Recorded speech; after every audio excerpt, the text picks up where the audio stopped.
আসসালামু আলাইকুম সম্মানিত ভিউয়ার্স, দেশ ও দেশের বাইরে দূরের এবং কাছের যেখান থেকে ভিডিও দেখছেন আপনাদের সকলের প্রতি আন্তরিক শুভেচ্ছা জানিয়ে আপনাদের জন্য ধান ঝাড়া, সরিষা ঝাড়া এই টাইপের মেশিন, এই টাইপের গাড়ি যারা খুঁজছেন ভিডিওটি আপনাদের জন্য দেখতে পারেন আপনারা।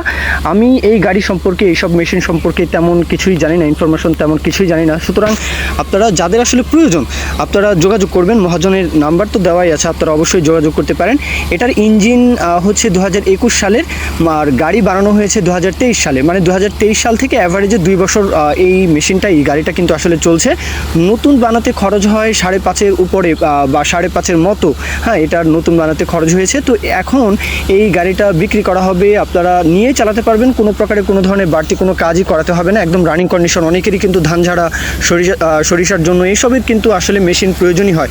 আর বিশেষ করে চুয়াডাঙ্গার আশেপাশে, লোকেশন হচ্ছে চুয়াডাঙ্গা সদরের আশেপাশে। বাংলাদেশের যে কুষ্টিয়া, মেহেরপুর, মাগুরা, চুয়াডাঙ্গা, যশোর, ঝিনাইদহ, মাগুরা, হ্যাঁ, তারপর নড়াইল, ফরিদপুর, এই যে অঞ্চলটা, এখানে কিন্তু রাজশাহী ডিভিশনের এই বিষয়টাও বলতে হয়। রাজশাহীর যেই পাবনা, সিরাজগঞ্জ, হ্যাঁ, রাজশাহী ডিভিশনের যে চাপাই, হ্যাঁ, নওগাঁ, নাটোর, এই অঞ্চলেও কিন্তু আসলে এইসব গাড়ির ব্যাপক চাহিদা রয়েছে। তো আপনারা চাইলে আসতে পারেন চুয়াডাঙ্গা সদর, হ্যাঁ, চুয়াডাঙ্গায় এসে আপনারা গাড়িটা দেখতে পারেন। গাড়ির দরদামের বিষয়টা 3,20,000 চাওয়া হচ্ছে, 3,20,000 চাওয়া হচ্ছে। এরপরেও কিন্তু দরদাম বলার সুযোগ থাকবে। আপনারা অবশ্যই লোকেশনে এসে 3,20,000-এর পরেও কিন্তু কথাবার্তার দরদাম আলাপ আলোচনা করতে পারবেন। তো এই পর্যন্তই মূল কথা শেষ। এখন কেউ যদি বিজ্ঞাপন দিতে চান আমাদের চ্যানেল পেজের মাধ্যমে আপনাদের ট্রাক্টর, রোটার, ট্রলি সহ যে কোনো গাড়ির বিজ্ঞাপন দিয়ে বিক্রির ব্যবস্থা করতে পারেন ইনশাআল্লাহ। এ পর্যন্তই, সকলে ভালো থাকবেন। আল্লাহ হাফিজ, আসসালামু আলাইকুম।